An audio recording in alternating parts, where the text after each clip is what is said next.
It was a dramatic show of force over 300 law enforcement officers flooding Belize City in July 2020 under a state of emergency aimed at curbing violent crime.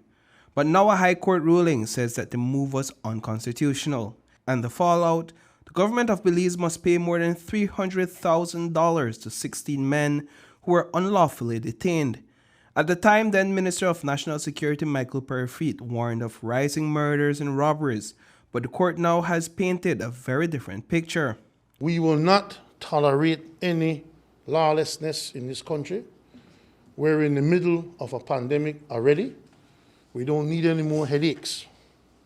So a stiff message has already been sent to persons of interest, and more stiff messages are about to come, especially if they don't decide to straighten up. One of the men now serving 25 years for murder is also among those being compensated by the state.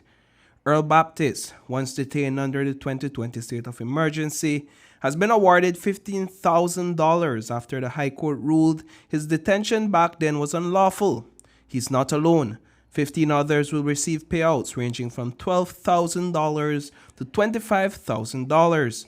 The court found that the government overstepped, saying regular crime-fighting laws could have handled the situation in Belize City's south side. But former Minister Michael Perry strongly disagreed. All the investigative work and trying to solve the problem from a philosophical point of view is the best solution, but that takes too much time. The High Court ruling has delivered a sharp rebuke to the way authorities handled the 2020 SOE. Justice Nadine Nabie found that the rights of the 16 men were violated, no judicial oversight, no lawful justification, and an unnecessary 2-month extension. The court says their liberty was taken without cause, and yet just 2 weeks ago another state of emergency was declared under strikingly similar circumstances. The ruling raises serious questions about how far the government can go in the name of public safety. We will do everything that is possible to return normalcy, peace and stability to the streets in Belize City. Even at the cost of the rights of persons.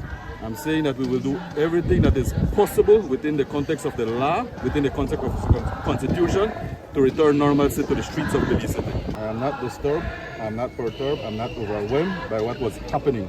We will do what we need to do. For years, families and human rights advocates have sounded the alarm over how state of emergency powers are used in Belize City. From alleged home invasions to detentions without evidence, many say the crackdown on crime has come at the cost of civil liberties.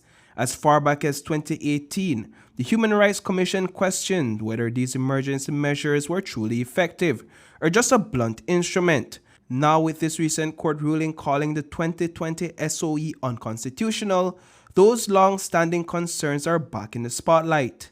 The question here is, what method do we use to get a result that we need? If you are, for example, a doctor and you're doing surgery, you will need the proper tools to do it. You ought not to use a hammer to do surgery that you should use a scalpel with.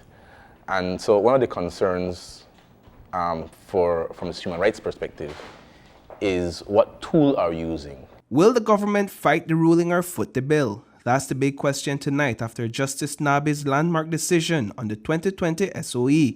16 men once accused of being gang members are now set to receive over $300,000 in compensation for what the court ruled was unlawful detention. But the government of Belize has yet to say whether it will appeal the decision or pay up. Reporting for News 5, I am Paul Lopez.